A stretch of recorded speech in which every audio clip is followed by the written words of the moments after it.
আমাদের এই প্রিয় আমিরে জামাত আমাদের সম্পদ না। অনেকে বলেছেন ভাই আমার কাছে তো, আমি ছোট মানুষ, আমার কাছে অন্তত প্রায় 100-র উপরে মেসেজ আছে। ভাই আমিরে জামাত শুধু আপনাদের সম্পদ না, উনি তো শুধু বাংলাদেশের সম্পদ না, উনি তো বিশ্বের সম্পদ। আল্লাহর হস্তে আপনারা খেয়াল রাখবেন, এবং যদি সুযোগ হয় ওনাকে বিদেশে আরো উন্নত চিকিৎসা দরকার হলে আপনারা সে ব্যবস্থা নেবেন, কিন্তু কোনোভাবে আপনারা কোনো ঝুঁকি নেবেন না। আমাদের অত্যন্ত শ্রদ্ধাভাজন প্রাণ প্রিয় নেতা, জনগণের প্রিয় বন্ধু, মানবিক বাংলাদেশ বিনির্মাণের যিনি অন্যতম কারিগর হিসাবে ইতিমধ্যে মানুষের কাছে আপনজন হিসাবে স্বীকৃতি পেয়েছেন, বৈষম্যহীন একটি বাংলাদেশ বিনির্মাণের জন্য যিনি ভূমিকা পালন করছেন, বাংলাদেশকে একটি শান্তিপ্রিয় আধুনিক মডেল উন্নত রাষ্ট্র হিসাবে পৃথিবীর মানচিত্রে তুলে ধরার জন্য যিনি লড়াই সংগ্রাম করছেন, 19শে জুলাই আমাদের ঐতিহাসিক সোহরাওয়ার্দী উদ্যানে জাতীয় সমাবেশ বাস্তবায়ন এবং সফলভাবে সম্পন্ন করার পর সেখানে তিনি যে বক্তব্য রেখেছিলেন, সভাপতির বক্তব্য রাখাকালীন সময় আপনারা দেখেছেন, দেশবাসী বিশ্ববাসী দেখেছেন, তিনি অসুস্থ হয়ে পড়ার পরেও দেশের জন্য, দেশের মানুষের জন্য, আল্লাহর দ্বীনের এই দায়িত্ব পালনের অংশ হিসাবে তিনি তার শারীরিক অসুস্থতা সত্ত্বেও মানসিক এবং ইমানি দৃঢ়তা নিয়ে জাতির উদ্দেশ্যে তিনি তার কথাগুলো শেষ পর্যন্ত বলার চেষ্টা করেছেন এবং আল্লাহ তাআলা তৌফিক দিয়েছেন, আলহামদুলিল্লাহ।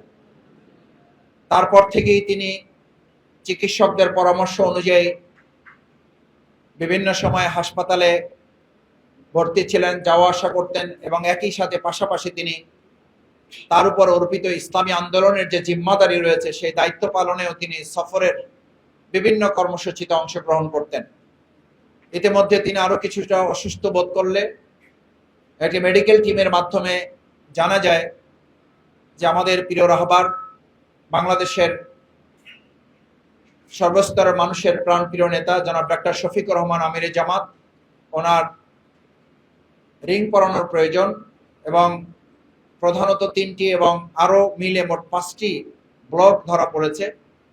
যে ব্লক ঠিক করার জন্য, সুস্থতার জন্য তাকে ওপেন হার্ট সার্জারি করার প্রয়োজন হয়েছে বলে চিকিৎসকরা মত দিয়েছেন, এবং সেই মতে তাকে এটাও জানানো হয়েছিল চিকিৎসার সুবিধার্থে তাকে বিদেশে নিলে সুবিধা হয়, ভালো হয়। সেটা বিবেচনার জন্য যখন তাকে বলা হয়েছে, আমাদের শ্রদ্ধাভাজন জননেতা জনাব আমিরে জামাত ডাক্তার শফিকুর রহমান অত্যন্ত দ্ব্যর্থহীন কণ্ঠে আল্লাহর উপরে ভরসা করে, দেশের চিকিৎসকদের উপরে তিনি আস্থা রেখে তিনি এক বাক্যে বলে দিয়েছেন, আমি আমার চিকিৎসা আমার দেশের সম্মানিত চিকিৎসক যারা, আমি আল্লাহর উপরে ভরসা করে তাদের কাছে আমি আমার চিকিৎসা সম্পন্ন করতে চাই। এই যে তিনি দেশের প্রতি এবং দেশের সম্মানিত চিকিৎসকদের প্রতি আস্থা রেখে দেশকে এবং দেশের চিকিৎসকদেরকে সম্মানিত করেছেন, আল্লাহ তাআলার কাছে আমরা দোয়া করি আল্লাহ তাআলা তাকেও যেন দেশের মানুষের কাছে বিশ্বে ইসলামী আন্দোলনের জন্য আল্লাহ তাআলা তাকেও যেন সম্মানিত করেন। আমরা জানতে পেরেছি ডাক্তার সৈয়দ আব্দুল্লাহ মোহাম্মদ তাহের, আমাদের শ্রদ্ধাভাজন নেতা, সাবেক এমপি, সম্মানিত নায়েবে আমির, তিনি ইতিমধ্যে জানিয়েছেন, প্রেস ব্রিফিং করেছেন যে আমিরে জামাতের অপারেশন ওপেন হার্ট সার্জারি সফলভাবে সম্পন্ন হয়েছে, আলহামদুলিল্লাহ। আমরা আশা করছি একটি নির্দিষ্ট সময়ের মধ্যেই তিনি তার স্বাভাবিক জ্ঞান ফিরে পাবেন। আল্লাহ সুবহানাহু ওয়া তাআলা তার প্রতি মেহেরবানি করবেন, তার প্রতি দয়া করবেন, তার দয়া অনুগ্রহের চাদর দিয়ে তাকে আচ্ছাদিত করে রাখবেন। সেই প্রত্যাশায় আজকে মূলত এই দোয়া অনুষ্ঠানের আয়োজন করা হয়েছে। আমরা আল্লাহ তাআলার কাছে আজকের এই প্রোগ্রাম শুরুতে দোয়া চাই, আল্লাহর কাছে সাহায্য চাই, আল্লাহ তাআলা দয়া, অনুগ্রহ, নিরাপত্তা, তার শিফায়ে কামিলার আজিলার চাদর দিয়ে যেন তাকে পূর্ণ সুস্থতা এবং তাকে দীর্ঘ নেক হায়াত দান করেন।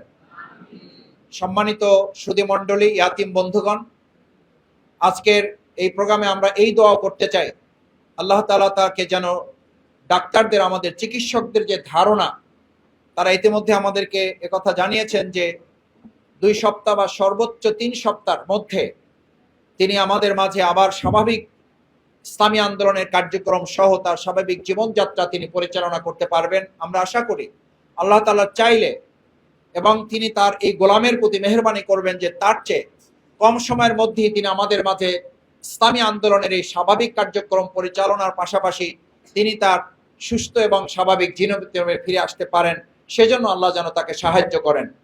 19 জুলাই আমাদের ঐতিহাসিক সোহরাওয়ার্দী উদ্যানে যেদিন বক্তব্য দিতে গিয়ে পড়ে গিয়েছিলেন, তখন তার সামনে উপস্থিত সম্মানিত দর্শক শ্রোতাবৃন্দ যে তাদের মনের আকুতি পেশ করেছেন, শিশুদের মতো হাউমাউ করে কেঁদেছেন।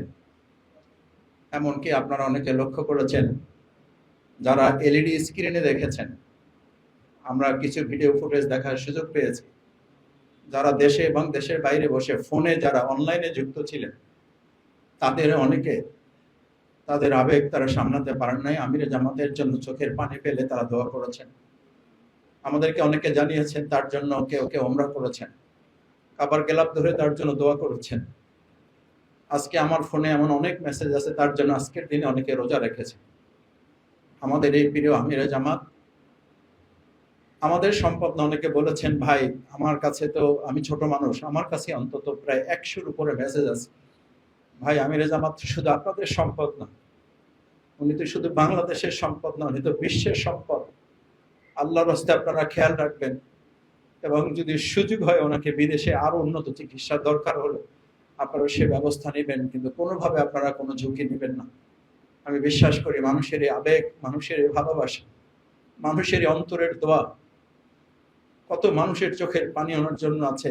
আমরা অন্তর্বর্তীকালীন সরকার সহ সম্মানিত উপদেষ্টা মণ্ডলী, বিভিন্ন রাজনৈতিক দলের নেতৃবৃন্দ, বিভিন্ন মত এবং পথের মানুষেরা সরাসরি গিয়ে ফোনের মাধ্যমে, সামাজিক যোগাযোগের মাধ্যমে যারা ওনার পাশে দোয়ায় সামিল হয়েছেন, আমরা সকলের প্রতি কৃতজ্ঞতা প্রকাশ করছি এবং আশা করছি আমিরে জামাত খুব দ্রুত সময়ের মধ্যে সুস্থ হয়ে এই একটি মানবিক বাংলাদেশ বিনির্মাণের যে স্বপ্ন মানুষের মধ্যে তৈরি হয়েছে, আল্লাহ তাআলা নিশ্চয়ই সেই স্বপ্ন তাকে দেখে যাওয়ার তৌফিক দান করবেন ইনশাআল্লাহ।